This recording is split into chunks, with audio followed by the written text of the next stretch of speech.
All right, let's dive in today. We're going deep with What Got You Here Won't Get You There by Marshall Goldsmith. Good one. Have you read this one? Oh, I have. Yeah. It's a great one. All about how those things, those successes that got us to where we are, they can actually hold us back as leaders. Yeah. Create these Yeah. blind spots almost. Yeah, absolutely. So we're going to explore how these ideas play out specifically in school leadership. Perfect. So if you are a teacher, assistant principal, superintendent, Yeah. get ready to take some notes. Yeah. We've got some practical takeaways here to help you boost those leadership skills. Absolutely. And ultimately, see that reflected in student achievement, which is what we're all about. Exactly. It's fascinating how this success delusion, as Goldsmith calls it, really plays out in education. You think about all the incredible things you've accomplished as a leader in a school, the challenges you've overcome. It's so easy to think, well, what worked in the past is going to keep working, but that can be a real trap, especially as you move, into these leadership positions. It's true. Yeah. It really resonates, I think, especially with the environment of education. It is a pressure cooker. Oh, yeah. Right? You're constantly focused on hitting those targets, improving those test scores, keeping up with the standards that are always changing. Always changing, yeah. And sometimes I think, you get so focused on what you're supposed to be doing that you forget about the how. Yeah. So our own behaviors and how they're actually impacting those around us. Absolutely. And that's where these pesky bad habits can kind of creep in, right? Right. The ones that Goldsmith outlines so well in the book, he lists 20. But, let's focus on a few that are really relevant, I think, to school leadership. Passing judgment, making excuses, and goal obsession. Okay, so these can be like real pitfalls, even for the leaders who, they have the best intentions. Oh, absolutely, yeah. Okay, so let's unpack these a little bit, starting with passing judgment. Yeah.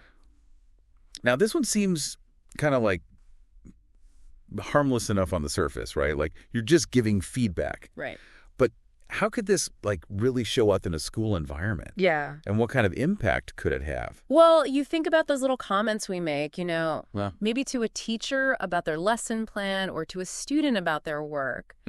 And even if we're trying to be helpful, it can come across as criticism, right? Yeah. And that just shuts down communication. It stifles creativity. You reminded me of that story about Carlos, the CEO. Oh, yeah. In the book. Yeah. Like, he just couldn't resist adding his 2 cents, Right. even when no one asked for it. Right. And his team ended up feeling totally micromanaged and just beaten down. Totally demoralized, yeah. Yeah, so how could that translate to a school? Oh, easily.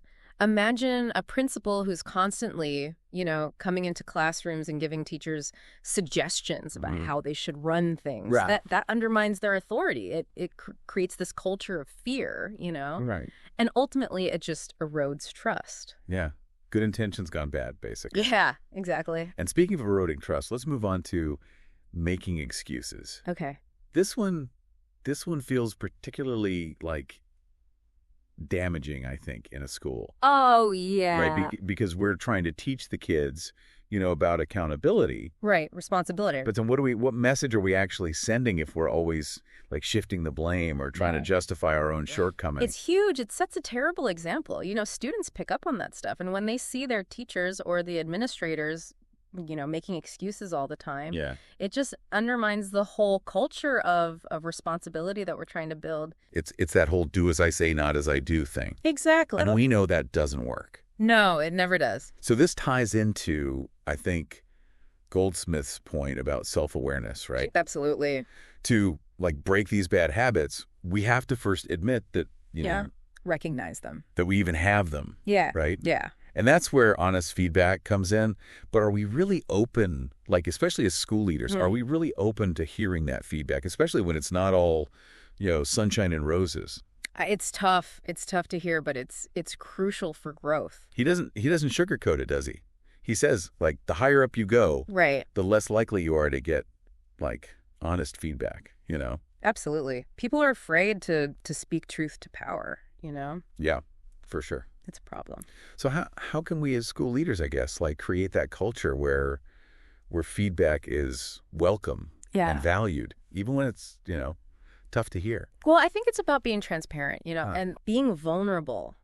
Think about the impact of a principal, say, admitting they made a mistake, owning up to it, and then outlining how they plan to do better next time. Yeah. It shows humility, it builds trust, Yeah. and it models that growth mindset for the whole school community.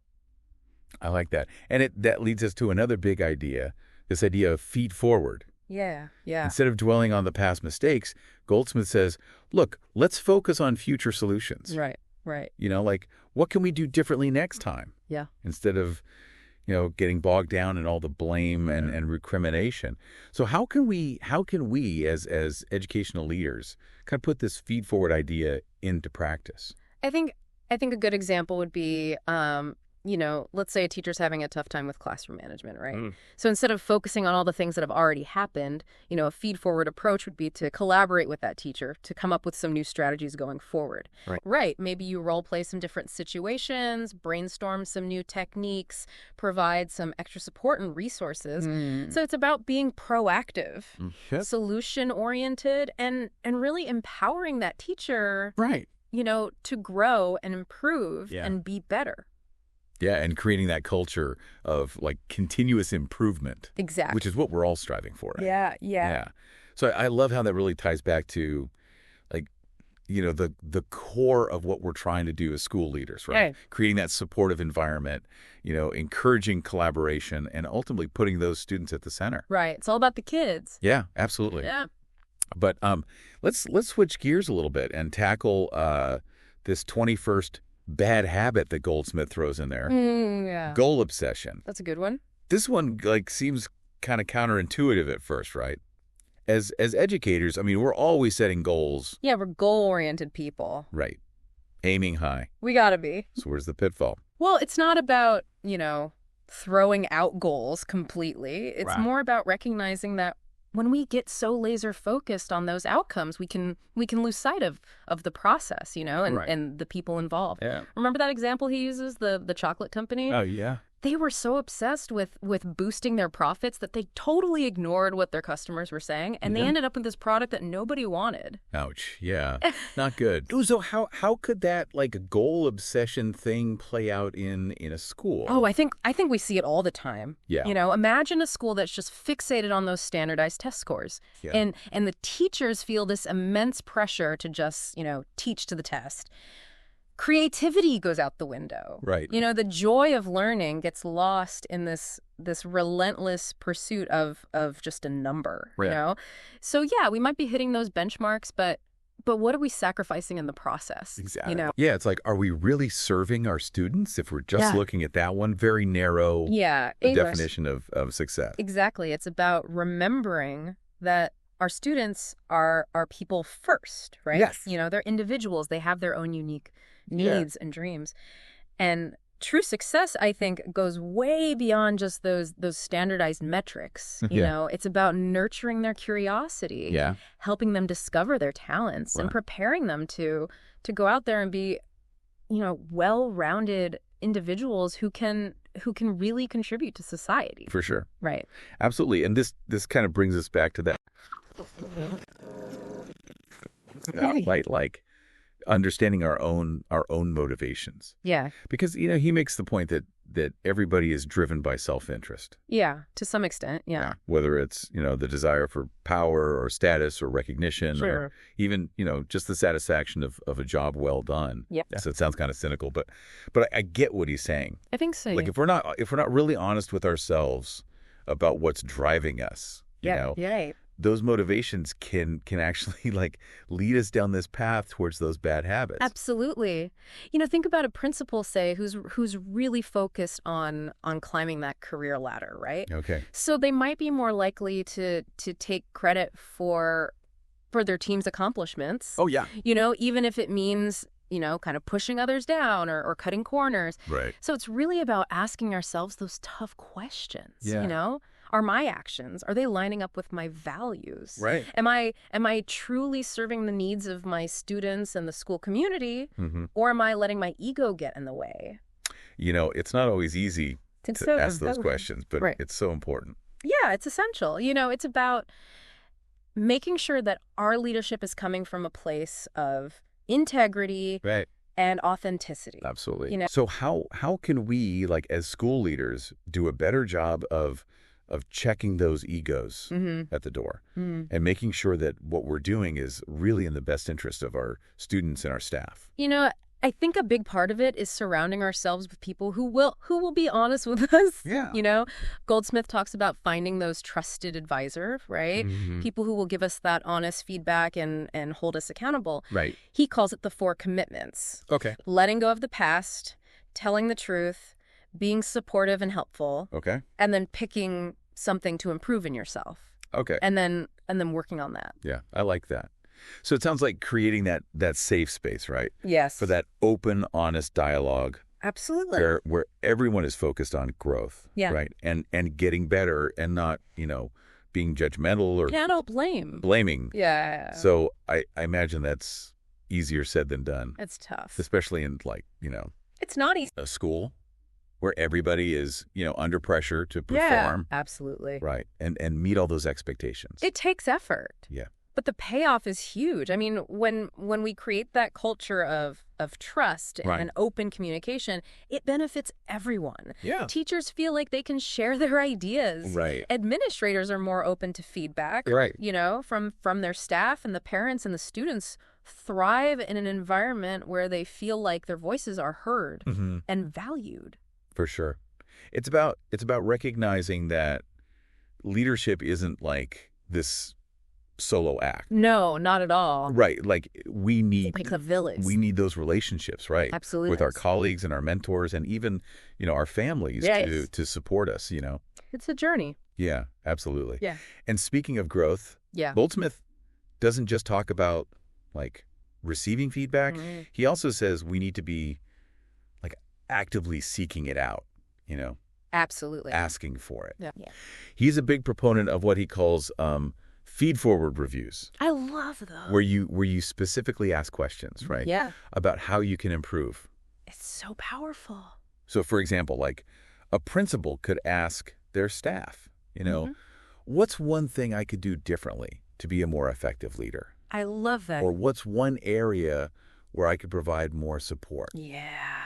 What a great question. It takes guts to ask those questions, though. That does. But think about how much you can learn. Oh, absolutely. Right. So powerful. And it ties into another idea that he brings up, this structuring our behavior to like support the goals we're trying to achieve. Right. Yeah. It's not enough to just, want change. We have to actually create systems and routines that make it easier to actually implement those positive changes. Right. Remember that story about the executive who wanted to get in shape? He knew he needed to exercise more, but he couldn't make himself do it. Yeah, I've been there. Right. So he hired a personal trainer. Right. And he actually blocked off time in his schedule to work out, and that structure really helped him, overcome that inertia and make those healthy habits stick. I love that. Yeah. So we can apply that same idea to school leadership, right? Yeah. So, for instance, you say a principal wants to create a more collaborative environment. Yeah. Okay. So instead of just hoping it'll happen, they could, schedule regular team meetings. Right. Make it happen. Right. Build in time for, peer feedback. Yeah, those are great ideas. Establish a system for like recognizing, and celebrating successes. Oh, yeah. Celebrate those wins. Right. So it's about being deliberate. Yeah. Right. Being intentional. Intentional. Absolutely. About the changes that we want to make. And recognizing that change doesn't happen overnight. Right. It's a process. Yeah. It takes time. It takes effort. Yeah. And a willingness to, be uncomfortable sometimes. Yeah. Goldsmith's not afraid of a little discomfort, is he? He is not. No, he embraces it. Yeah. He actually encourages us to see that discomfort as a sign of growth, that we're pushing ourselves, beyond those comfort zones and becoming better leaders. Yeah. Yeah. So I appreciate how the book reminds us that being a leader isn't about being the smartest person in the room. No, not at all. Or always having the right answer. Right. It's about empowering others. Yeah. It's about creating that culture where everyone feels valued, right, and respected, and like they can truly contribute. And I think that starts with us, right?